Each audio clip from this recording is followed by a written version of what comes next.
LIG 넥스원 2024년 3분기 실적을 스루풋 회계로 분석한 내용을 소개하도록 하겠습니다.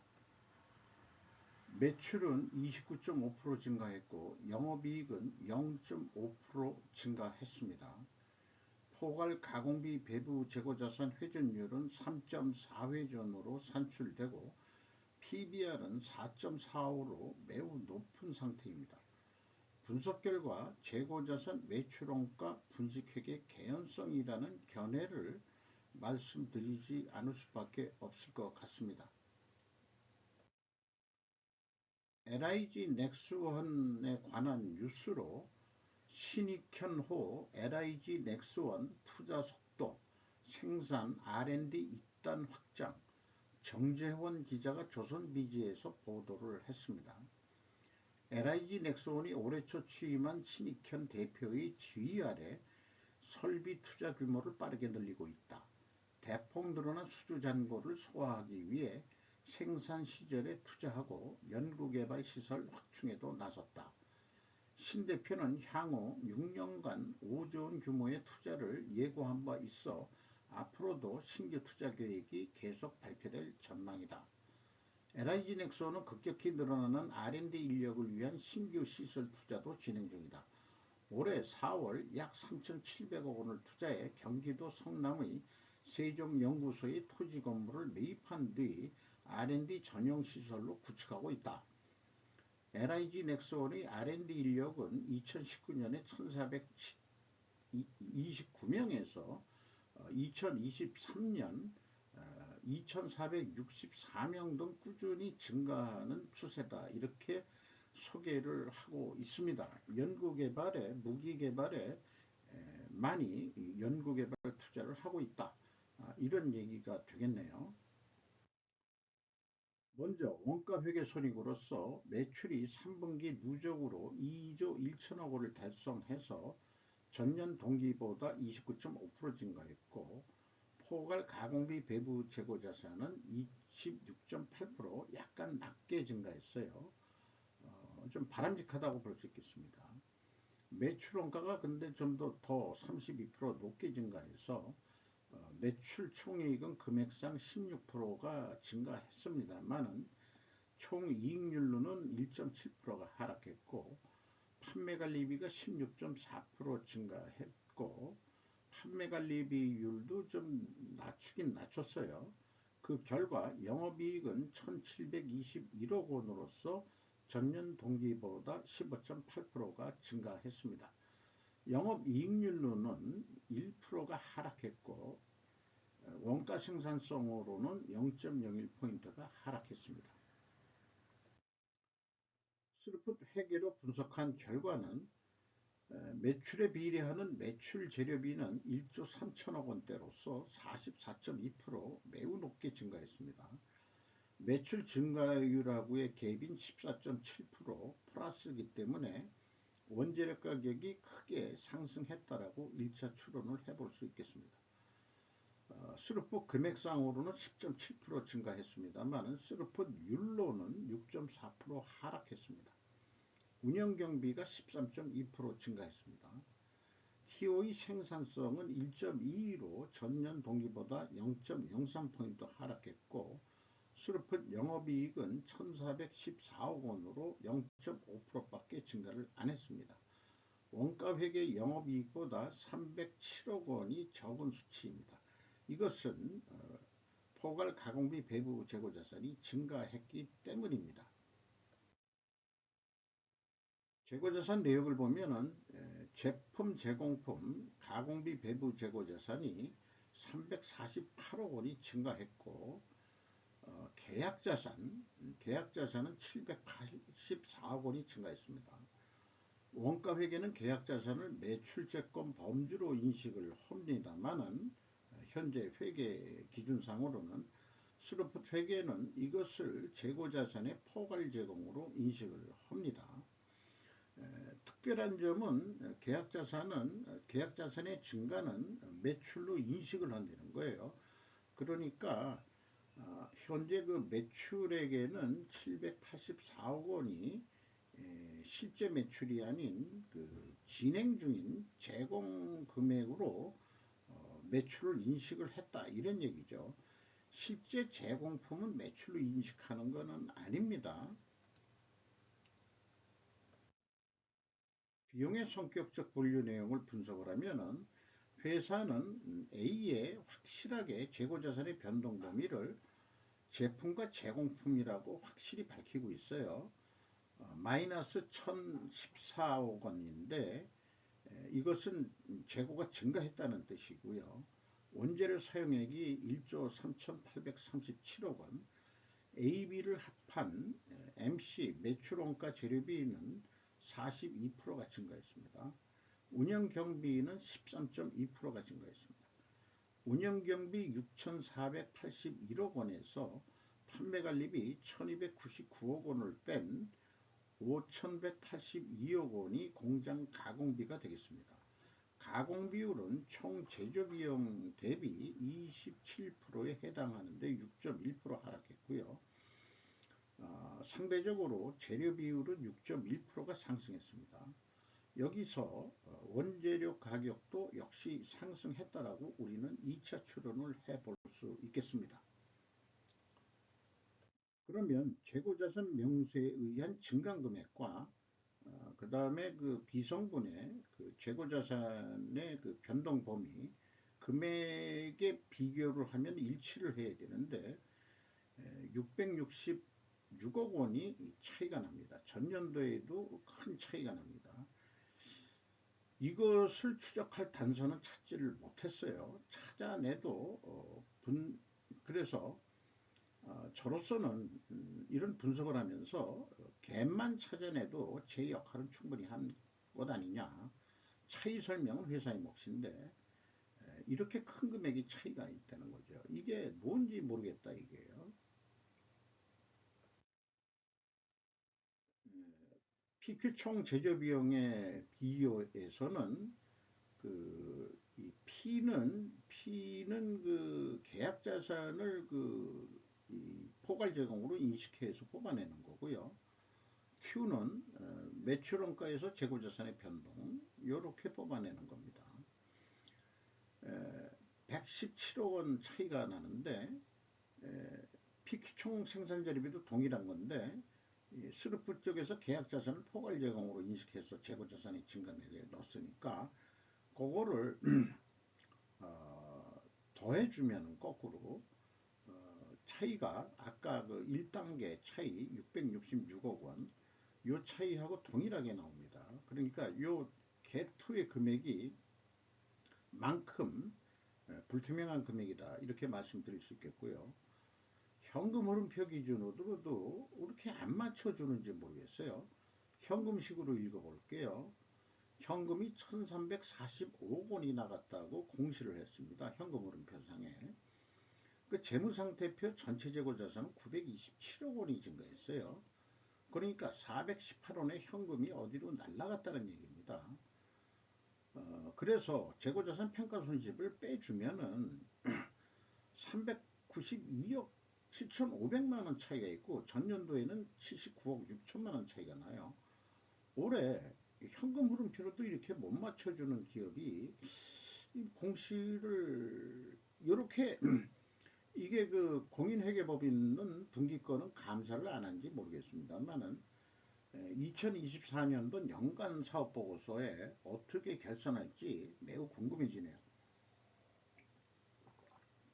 현금 흐름표 기준 전체 재고자산에 대한 검증도 실패했다. 갭2의 내용을 추적할 단서는 없다. 또한 현금 흐름표 평가 손실액과 재고자산 증감표상 평가 손실액과도 차이가 있습니다. 요거는 현금 흐름표에서 가져온 건데 앞에 그 재고자산 명세에 의한 이 평가 손실 충당금의 증감액하고 이게 일치해야 되는데 차이가 또 있습니다. 그런 것도 안 맞추고 공시를 하고 있네요. 그리고 계약자산에 대한 얘기인데 회사는 계약자산을 매출채권에 포함해 가지고 현금 흐름표에서 가져온 거니까 마이너스니까 돈이 그만큼 1607억 원이 나갔다는 얘기죠. 그러면은 BL상에 재무상태표상에 BL은 원래 바란스 BS라고 해요. 바란스 시트 요거에 해당하는 건데 이 두 개 계약자산 하면은 1637억 원이에요. 현금이 160억 원이 나갔는데 163억 원, 아니 1607억 원이 나갔는데 1637억 원이 거꾸로 증가했다는 뜻이죠. 29억 원이 어디서 또 부풀려졌다 이렇게 얘기할 수도 있겠습니다. 운영경비 중 인건비가 3,100억 원대로서 9.1% 증가했고 직원 수는 454명이나 크게 증가했어요. 앞에 뉴스에 나온 대로 연구개발 인력들이 많이 증가한 것으로 그렇게 보입니다. 새로 신입사원들이 많이 들어와 가지고 평균 임금은 1.4% 내려갈 것으로 예상이 됩니다. 연간 8,710만 원의 연봉이 8,700만 원의 연봉이 예상이 됩니다. 외주 영역비가 33.7% 증가했고요. 지급 수수료가 5.3% 증가했습니다. 여기에서 인원이 증가한 거를 뭐하고 연결해서 생각해 볼 수 있냐면은 캐펙스 자본적 지출 6,152억 원이 투자가 됐습니다. 여기에 그 유동 아니 저 비유동 자산 중에서 유형 자산 이런 기술연구소 등 이런 것들을 투자를 해서 샀다니까 여기에 해당할 수 있겠고 영어로는 뭐 옛날에 프리캐시 플로우를 잉여현금 흐름이라고 얘기를 했는데 풀이라는 게 우리가 돈 벌어서 내가 집행할 수 있는 집행했던 돈 이런 의미라면 자유현금 흐름이라고 얘기할 수 있지 않겠냐. 근데 채권자가 마이너스 209억 원이라면 추가로 더 돈을 빌려줬다는 얘기고 그래서 이자 부채 레버리지율은 16.7%로 올라갔습니다. 주주잉여 현금 흐름은 425억 원으로서 거의 이익배당 정도 되겠고요. 두 가지를 합친 게 그 회사의 잉여 현금 흐름인데 215억 원의 현금이 잉여 현금 흐름이 발생이 됐습니다. 경영평가 지표로서 포괄 가공비 배부 재고자산 회전율이 상승했고 수르픈율은 거꾸로 떨어졌습니다. 역방향이면 분식회계 개연성 가정을 세웁니다. 투하자본 이익률 ROE라고 얘기해도 안 될 건 없겠고요. 10.3%로 1% 하락했습니다. 두 가지 경영평가 지표를 비교해서 역방향에 해당하는 세 번째에 해당하는데 우리는 그 분식회계 하는 기업이 아니다 라고 반증을 하시려면은 LIG 넥스원은 원재료 가격이 하락하고 판매 가격, 수주 판매 가격이 또 인하된 것을 보여줘야 됩니다. 또 필연적으로 존재할 다른 증거가 있다면은 수량에 의한 재고 회전율을 제시를 해야 될 것입니다. 그러면은 원재료 가격이 하락했느냐? 그러나 1, 2차 추론에는 원재료 가격이 상승했다라고 일단 보여지죠. 그런데 회사는 어떻게 하느냐? 원재료 가격 추이는 지배회사의 원재료 가격 관련 사항은 보안관계상 기재를 생략합니다. 제품 가격도 생략합니다. 재고자산 매출원가 회계 투명성 검증을 위한 최종 단계에서 방위산업이란 엄폐물로 분식회계 의혹이 숨겨져 있는 것만 같다 하는 느낌을 받을 수밖에 없겠네요. 또한 재무상태표의 자산 쪽을 보면은 기타 유동자산이 2조 2천억이나 작년에 1조 1천억이었는데 2조 2천억 거의 1조 1천억이 증가를 했어요. 근데 기타라는 말을 쓰려고 그러면은 여기에 선급금이 2조 원대입니다. 그 주석 내용을 추적을 하면은 이런 거는 기타로 놓으면 안 된다고 생각을 해요. 도대체 그리고 그 아까 얘기한 캐펙스 투자 비유동자산 6,152억 투자한 돈 종속기업에 1840억 투자했고 유형자산에 4031억 투자했고 무형자산에 518억 원 투자했습니다. 이렇게 이제 볼 수 있는데 캐펙스 자본적 지출은 이해할 만해요. 그리고 입증할 수 있는 직원수 증가가 있어요. 그러나 기타 유동자산의 선급금 2조 원대 증가는 자세한 설명이 없는 한 의혹의 대상이다. 선급금이 과도한 회사는 신뢰가 떨어집니다. 기타로 표기해서는 곤란하다. 재무상태표에 노출시켜야 되는 거 아니냐. 이렇게 의견을 말씀드릴 수 있겠습니다. 지금까지 그 회계 투명성 논의를 위한 거로 보면은 1, 2차는 모두 원재료 가격이 상승인데 역방향이라서 분식회계 개연성 가정을 세우고 반증을 하려면은 원재료 가격이 하락하고 수주 판매 가격이 하락해야 되는데 보안관계상 반증이 불가능합니다. 결론은 분식회계 개연성 가정은 반증이 되기 전까지는 유효하다고 주장할 수 있겠습니다. 3분기까지 매출액의 진도율로 봤을 때 매출액은 꽤 늘었어요. 오늘까지 판매한 것만큼 내일도 판매될 것이다. 이런 사고방식으로 연말 매출액을 예측을 해보면 1 더하기 25% 운영경비에서 그렇게 하면은 운영경비가 8,100억 정도 요거를 스르픈율로 나눈 거 손익분기점 산식을 활용한 겁니다. 그러면 2조 6천억 원대가 나오고 이 스르폿은 재료비 하나만 가지고도 충분히 해낼 수 있어요.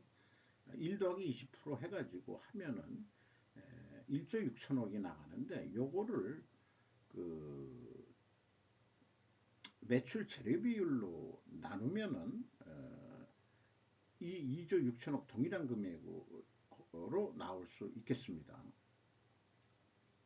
그래서 연말 매출액을 한 2조 6천억 한다면은 1486억 원 이익이 날 것 같은데 포괄 가공비 배부 재고자산 회전율은 4.5회전으로 예측이 되고요. 이것을 지금 진행 중인 계약자산을 좀 빨리 끝내고 재공품도 좀 빨리 끝내서 재고를 좀 팍 줄일 수 있다면은 추가 매출 인식을 해가지고 2조 9천억까지 하게 되면은 영업이익은 2,633억 원, 적어도 한 80% 이상 이 영업이익이 크게 증가할 수 있다. 회전율 11.7% 증가하는데 영업이익은 80% 이상 증가할 수 있다. 이렇게 예측을 해볼 수 있겠습니다.